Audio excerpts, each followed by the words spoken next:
this month we are opening our February books and reviewing our January books. So Samantha, did you want to go through your book first? Okay, so the book that I opened that Amanda bought for me is called Keep You Close by Karen Cleveland. This was definitely, after reading it, a book that I would have picked up for myself, even just based on the description that I had read in our previous video. It was something that I would pick up. It had all my favorite elements. Of course, a secret coming back to haunt the person in the past. There was also a lot of plot twists, and I tried to guess along the way, like, who, like, the culprit was, and, like, in some aspects I was right, but then obviously there's, like, red herrings and stuff. But it was, I don't know, it was really well written. I don't think I've ever read anything by Karen Cleveland. But the most interesting thing about it is that she's a former CIA analyst, which I think is so cool, because, like, the whole book, the lady was working at the bureau, like the FBI, and, like, she'd probably like use that knowledge to help her. The author was a former CIA? Yeah. That's cool. When I saw that, I was like, that's so cool. She graduated from Trinity College Dublin and Harvard University. Wow. She has master's degrees in both of those. And apparently she has a book called Need to Know, which is probably good. Oh, it says right here too, Need to Know. So yeah. Need to Know was But yes, the first one. you did a good job. This is definitely something I would have picked up myself. Now, I know one of the books I chose in there is one that I wasn't sure how you would like, but I do not remember what month it is. So it could be this one. So it could be this one. Okay, so the book that Cynthia got for me is Counting by Sevens. I think it would be a book I would choose for myself. And if not, I would have really missed out because it was really good. I don't know how to explain it, but it's like almost like a realistic fiction about a girl. I think she's in 7th grade. I finished reading it a while ago. I know, I was struggling to remember too. But I think it's more of a realistic fiction, and it's kind of just like it's got a vibe of like a cozy mystery, but it's not a mystery. I still don't know the word for that. It's like kind of like. Comment down below if you know what kind of genre that is. It's kind of like just comforting to read, I guess. Comfort read? Yeah, I guess. What's the best way I can explain it? I don't know. Okay, so now we can open our next books. You can go first. I think I went first last month. Okay. I'm just putting my books back in here. And then by the end we'll have cute books set up. Okay. I actually don't even know more books popular. All this time. Ooh. Authors of 5 Feet Apart. Okay. Can you find true love after losing everything? From the team that brought you #1 New York Times bestseller 5 Feet Apart comes a gripping new romance. Kyle and Kimberly are the perfect couple. At least that's what Kyle's... Did I say Kylie? Yeah. Kyle and Kimberly are the perfect couple. At least that's what Kyle's always thought. But when Kimberly drops a bomb on their relationship on the night of their graduation party, Kyle's entire world upends, literally. Their car crashes, and when he wakes up, Kyle has a brain injury. Kimberly is dead. And no one in his life could possibly understand until Marley. Marley is suffering from her own loss, a loss that she thinks was her fault. And when Marley and Kyle's paths cross, Kyle sees in Marley all the unspoken things he's feeling. As Kyle and Marley slowly work to heal each other's wounds, their feelings for each other grow stronger.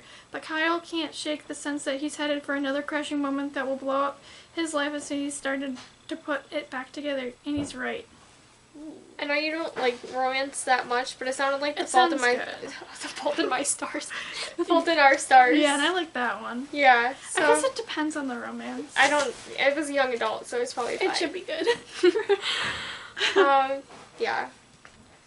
It sounds good. It sounds good. I think I'll like it. Oh yeah, and so I chose that one for February because it's Valentine's Day this month. Oh, I only chose the 2 December ones because they were both Christmas books. I chose the 2 Christmas ones, and then I didn't really pay attention to kind of like the months when I was choosing them out, but then when I was deciding which ones to wrap and label, I kind of tried to theme it. Not all of them worked out. I just had to like kind of for the ones that didn't fit, I just randomly chose, but I'm excited to read this one. I like the shape of it. What? I'm excited to read this one. I like the shape of it. You like the shape of it?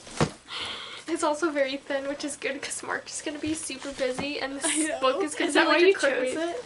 No, it just I fit. accidentally chose a really fat one for you. It's okay. Hopefully I'll have time to read.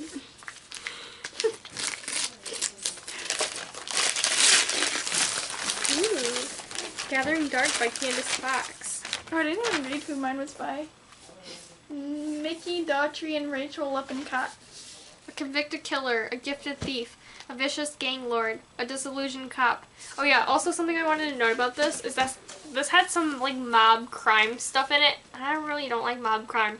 But it was like it was like I was able to deal with it, like because the rest of the book kind of just like surpassed that. Like it was like a plot point, but they didn't focus on it too much. It was mainly like in flashbacks that they referred to it, so I appreciated that because I do not like mob crime. So I'm concerned though that this one says vicious gang lord, but hopefully it's like kind of along the same lines. To be honest, I don't even think this is the one that I thought was questionable. Together they're a missing girl's only hope. Dr. Blaine Harbour, once a wealthy, respected pediatric surgeon, is now an ex-con down on her luck. She's determined to keep her nose clean and win back custody of her son, but when her former cellmate begs for help to help find her daughter, gone missing on the streets of Los Angeles, Blair is compelled to put her newfound freedom on the line. It's been 10 years since Detective Jessica... I said that so weird. Detective Jessica Sanchez arrested Blair for cold-blooded murder. So when Jessica opens the door to the disgraced doctor late one night, she expects abuse, maybe even violence. What comes next is a plea for help. Yeah, I can just ignore this part. Arrested Blair for cold-blooded murder. I bet she's... Well, it says she's an ex-con, but I bet she was framed for the murder. That's my guess, is that she's probably framed. Okay. But it sounds interesting and it sounds good.